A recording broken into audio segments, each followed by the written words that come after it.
importa nós trabalharmos concedendo anistia, mas o que nós queremos ver é o resultado, que é o efetivo retorno.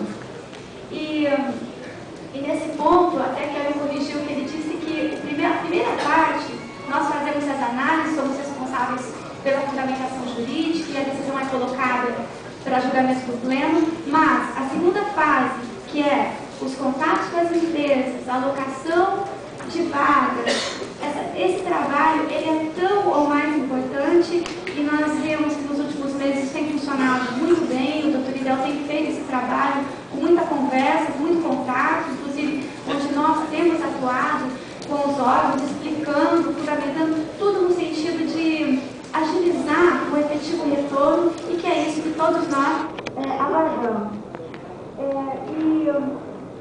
Começando então, eu quis aproveitar essa oportunidade do nosso encontro aqui no Rio para falar com vocês sobre a série, porque no último mês nós estávamos trabalhando já prevendo o julgamento dos processos das empresas de telecomunicações. Já tinha até anunciado na semana passada, na nossa reunião lá em Brasília, o parecer estava sendo finalizado. E aproveito essa oportunidade para explicar para os senhores, até porque pelo número de processos, dos 600 processos, mais ou menos, eu não tenho aqui o número exato, os 350 são da Telerge e são anistias mantidas. Então nós sempre chamamos a atenção ao fato de a anistia mantida ser a prioridade para frente. Porque é uma anistia onde esse anistiado já tem esse direito de retorno há mais de 4, 5 anos no mínimo. Então nós sempre consideramos isso como prioridade. Mas, desde o início, desde as nossas primeiras conversas, eu sempre expliquei a necessidade de se fazer a aplicação do parecer da AGU no caso de empresas distintas, como foi o ano passado, CAEB, UCC e tantas outras, e as privatizadas, que nós começamos a analisar esse ano. Inclusive, no início do ano, quando nós divulgamos o cronograma, nós explicamos a necessidade de um estudo com relação à empresa privatizada. E sempre no sentido de aplicar o parecer da AGU.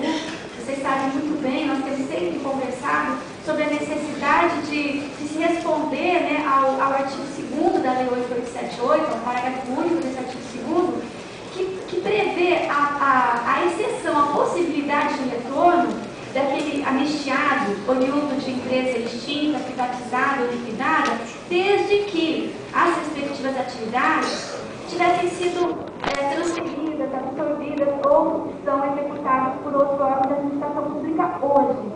Então, esse estudo é um estudo complexo. Nós tivemos a oportunidade desse ano, nós analisamos Banco Meridional, analisamos Dataprev e outras empresas, né? E agora nós finalizamos essa semana o parecer da Telerge, que é o primeiro, do grupo das empresas de telecomunicações. É claro, a prioridade no caso da Telerge, como eu disse no início, é que são anistias mantidas, anistias que não tiveram anulação. Então vai ser, claro, a prioridade do tratamento, como o Dr. Idel bem colocou agora há pouco. Agora eu vou explicar para vocês qual que era a nossa dificuldade. Os senhores, quem é da Telerge, quem conhece essa história da Telerge, sabe que nos últimos 10 anos, muito se discutiu a respeito da possibilidade de retorno desses anistiados. Então nós temos um grupo grande de mais de 300 pessoas que já ostentavam essa condição de anistiado desde 94, mas que dentro da administração pública, por vários questionamentos, por várias manifestações jurídicas que foram feitas, não se chegavam a um acordo a respeito do retorno. Por quê? Direito de retorno tem, mas para onde? Qual órgão que teria absorvido? Essa é uma pergunta que não se conseguia um consenso. Claro que a Telerge não foi a única empresa a permanecer nessa situação de dúvidas.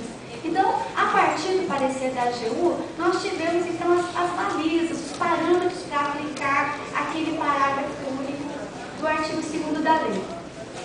No caso das empresas de telecomunicações, a dúvida era: as empresas foram privatizadas, essas atividades continuaram sendo executadas? Então eram várias